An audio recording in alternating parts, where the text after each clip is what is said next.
A partir de agora, pela Rádio Brasil Espírita, desvendando o livro A Gênese. Apresentação Marco Maiuri.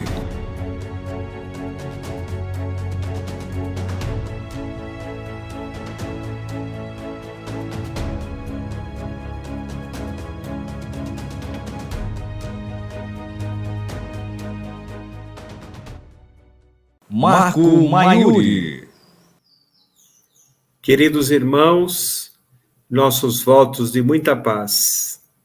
Nós iremos mais uma vez fazermos uma análise dos capítulos da Gênese de Allan Kardec, um livro, eu diria, monumental, onde explica um dos aspectos científicos da doutrina espírita.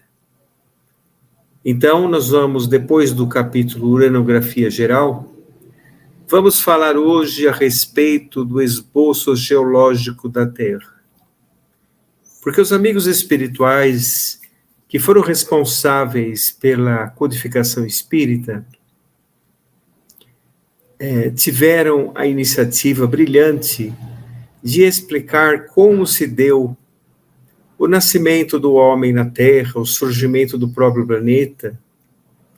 E mais para frente, em outro capítulo, também irá delinear estas questões em que a Terra foi formada por períodos, onde a tradição, principalmente a tradição mosaica, dizendo a respeito dos 6 dias da criação, na verdade, foram 6 períodos de muitos séculos, de milênios, eu diria, geológicos.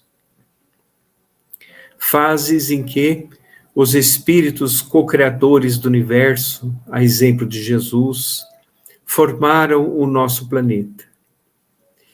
E esses períodos, eles são muito bem expostos por camadas de identificação dos momentos próprios geológicos do planeta. Então vamos lá. Começa com um período primário, um período de formação do planeta. Jesus, eu vou reunir alguns ensinamentos da própria doutrina espírita a respeito da criação do planeta, partindo de premissas como, por exemplo, o livro A Caminho da Luz, de Emmanuel, e tantos outros que falaram a respeito de Jesus plasmando o nosso planeta. Então vamos unir esses pensamentos para podermos ter uma ideia da grandiosidade do que foi exposto. Naturalmente, eu não irei estudar este livro, esse capítulo e o livro, tão aprofundadamente, porque não temos tempo, não temos tempo para isso. Mas iremos analisar o âmago do capítulo. Então, no período primário, Jesus, um espírito co-criador do universo, que conhece a essência do Criador, teve sob sua responsabilidade uma esfera incandescente. Essa esfera incandescente seria o nosso planeta. Então, a formação da Terra foi, como todos os planetas, oriundos da estrela maior, em que a gravidade, as forças centrífugas da própria constante universal, fez com que se formasse, então, o globo terrestre, em uma distância do Sol que permitiria uma elaboração maior no que diz respeito à vida como nós conhecemos. Então, Jesus, sobre as ordens do próprio Criador, reuniu outros espíritos que Emmanuel, no livro A Caminho da Luz, cita de uma maneira muito bela, os arquitetos siderais, que na elaboração paciente das formas, começaram a formar esta que é a nossa casa abençoada, que é o planeta Terra. Era somente uma esfera incandescente. A matéria estava volatilizada no ar. Não existia vida. Era somente o magma central que estava se moldando e resfriando na sua superfície para formar a crosta, permanecendo incandescente no centro, onde nós temos hoje um grande campo magnético no centro da Terra. Depois, partiu-se para um período, depois de muitos milênios, um período chamado período de transição. Era o período de resfriamento da Terra. Era um período em que a ausência total de luz. A luz ainda não passava, porque a matéria continuava através de erupções vulcânicas muito grandes, gases tóxicos, minerais derretidos, e de forma formavam a atmosfera terrestre, e a matéria ficava toda volatilizada no ar e suspensa. Aos poucos, a atmosfera foi se depurando, os gases foram realmente se modificando, e quando permitiu que se fizesse a luz, como diz, a luz de nossa estrela, penetrasse nas camadas espessas da atmosfera, podendo então iluminar o solo que se achava ainda bastante primitivo. As águas começaram a se formar, muito rasas, não muito profundas, porque nós estávamos em um período de grande perturbação geológica e atmosférica. Os períodos de resfriamento estão catalogados na história geológica da Terra. Em cada nível geológico que se encontra, o solo do planeta, existe ali uma idade geológica, que são períodos tanto de resfriamento, quanto de transformação tectônica dos terremotos gigantescos que haviam na atmosfera. Os primeiros animais orgânicos vieram no período chamado período primário.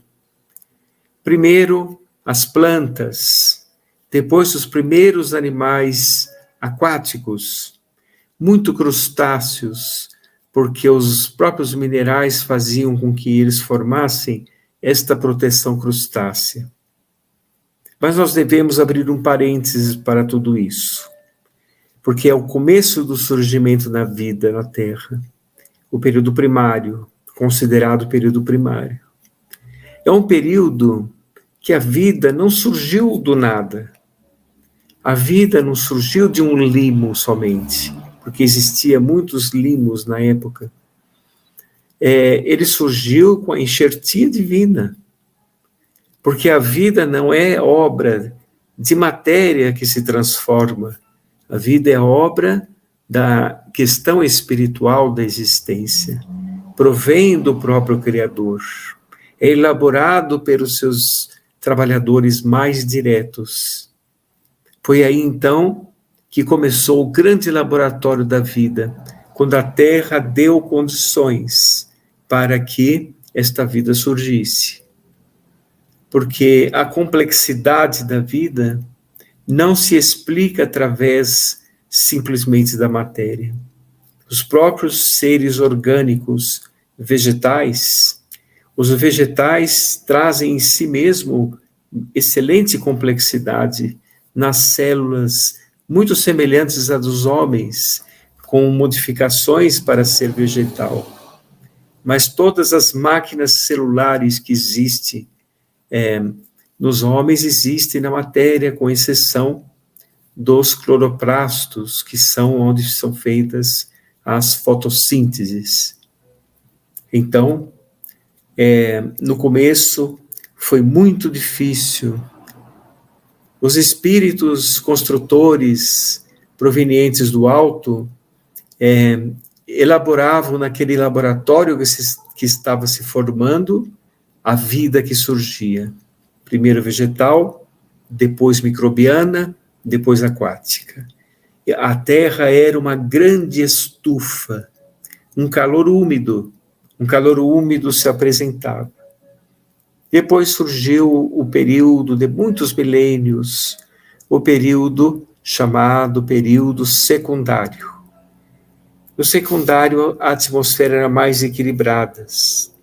Animais já caminhavam sobre a Terra. Os animais gigantescos, os animais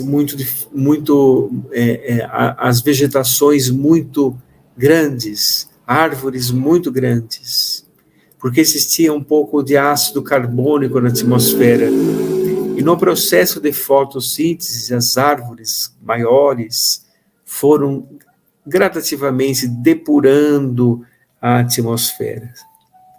Os animais saíram das águas, começaram a caminhar sobre a terra. Eram chamados dinossauros, não é? Eles caminhavam pela terra e realmente eram os habitantes da terra. Primeiro surgiu as vidas primitivas, as plantas, as bactérias, os animais, assim por diante. Estavam ali começando, como diz Emmanuel, volto a repetir, a elaboração paciente das formas. Ou seja, estavam ali, os laboratórios da vida estavam se processando.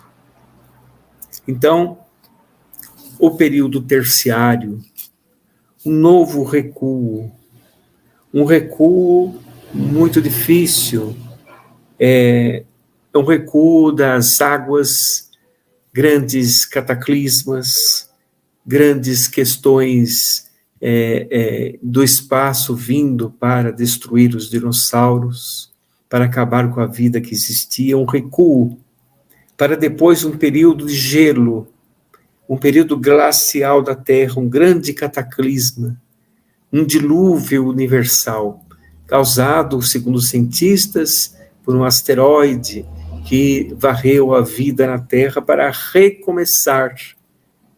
Porque a vida é exatamente assim. Quando tudo parece acabar, a vida acorda como uma brasa que é soprada em uma fogueira. E acontece da vida, então, surgir. Então, no período chamado pelos espíritos da codificação, período pós-diluviano, surgiram ali, então, a oportunidade da Terra, mais depurada a atmosfera, muito próxima do que nós conhecemos.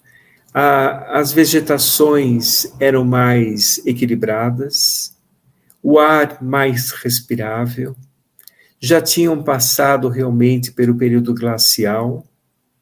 Foi quando surgiram os primeiros homens na Terra.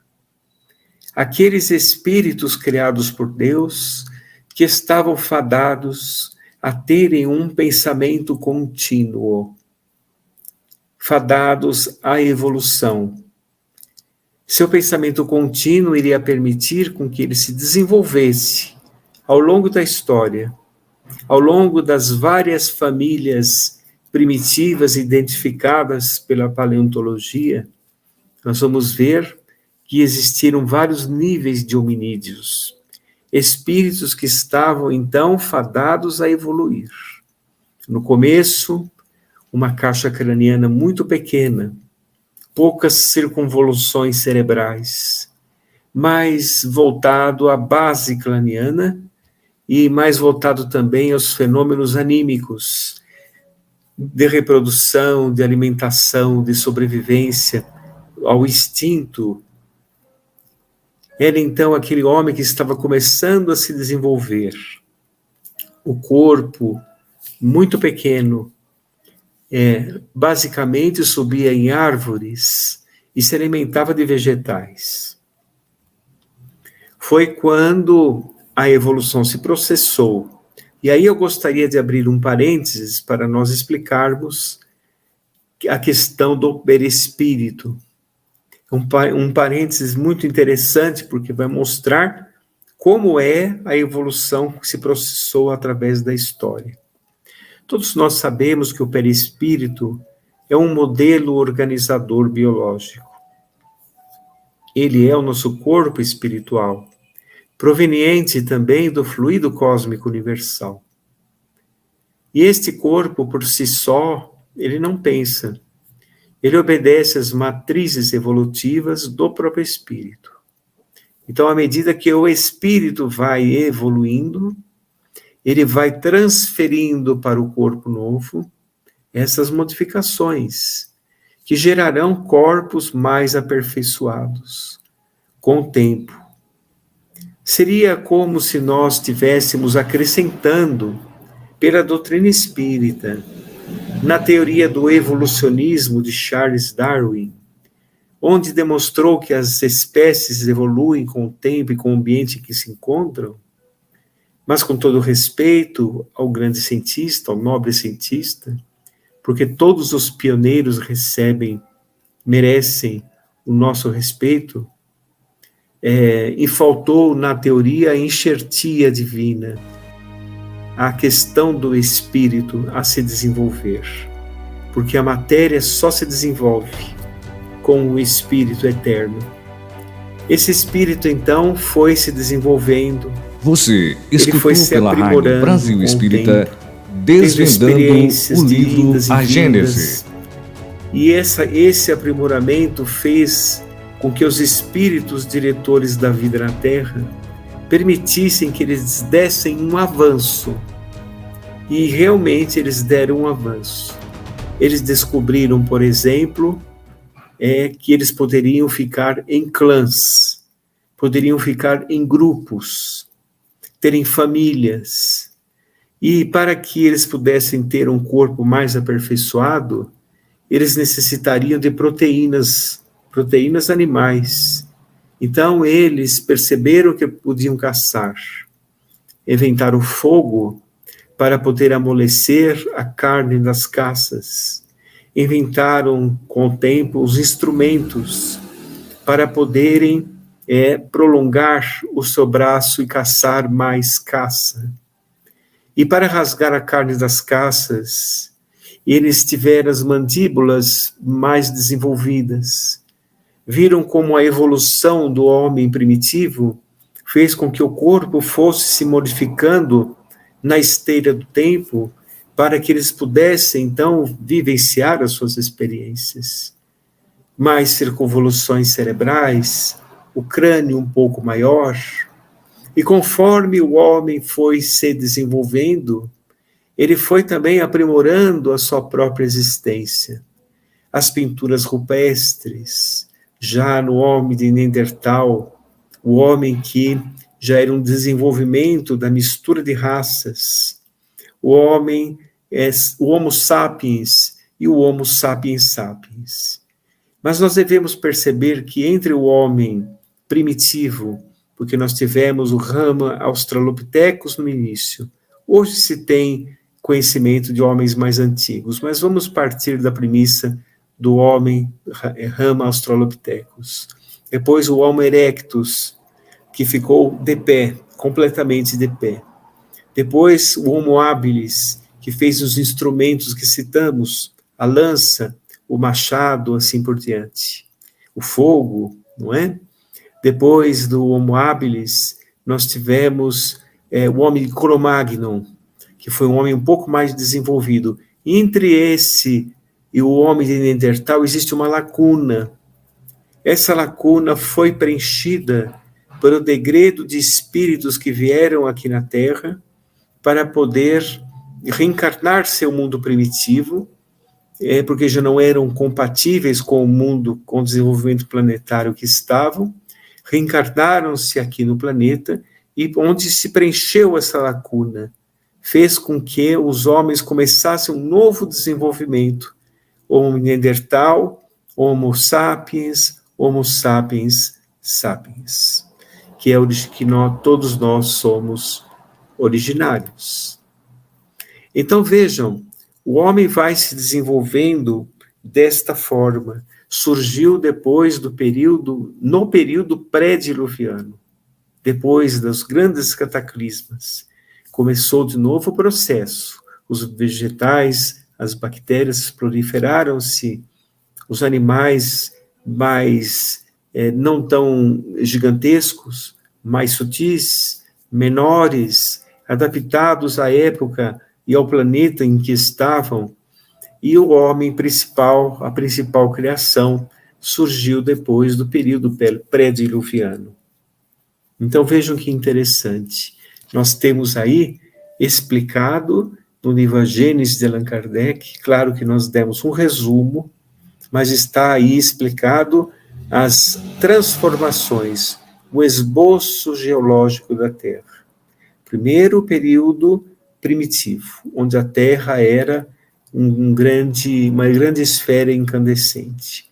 Resfriou-se o período primário, onde a matéria estava volatilizada no ar, e um período de resfriamento da Terra.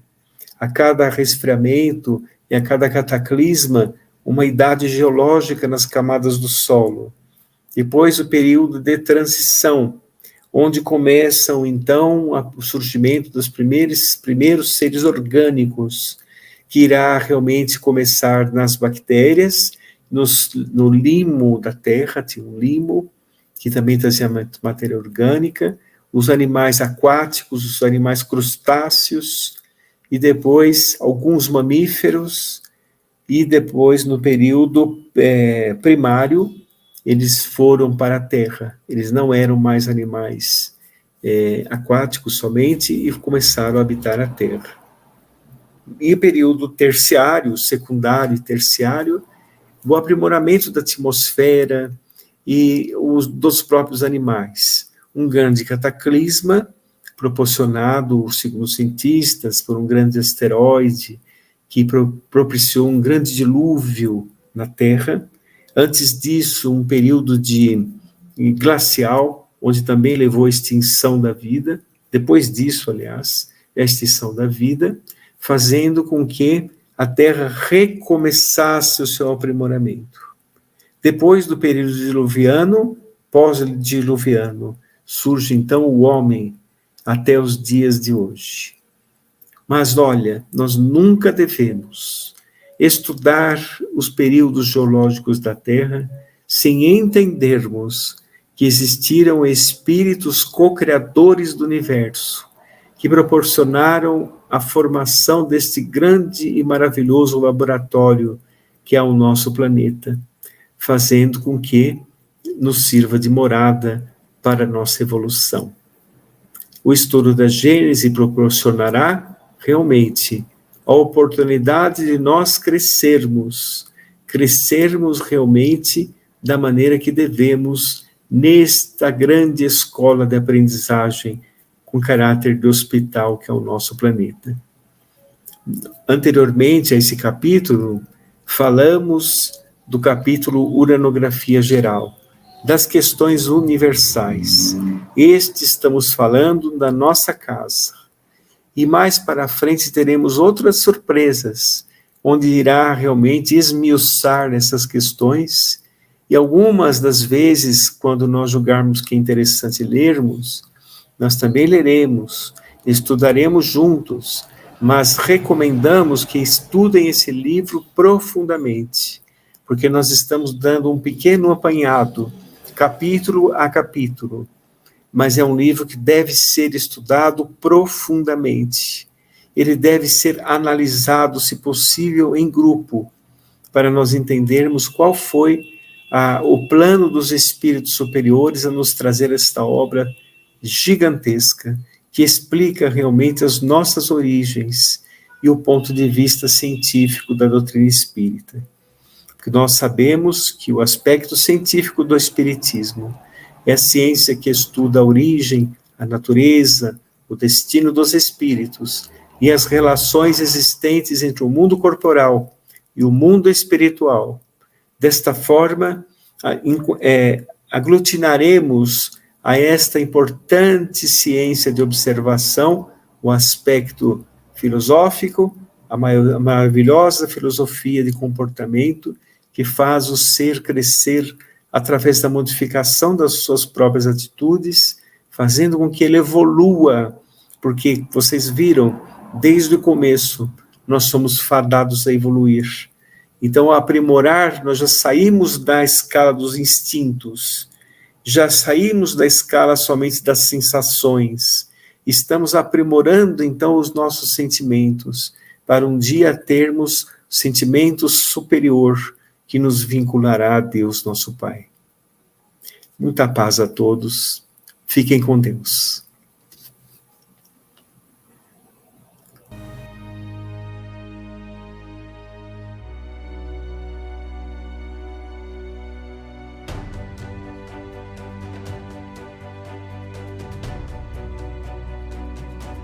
Você escutou pela Rádio Brasil Espírita Desvendando o livro A Gênese.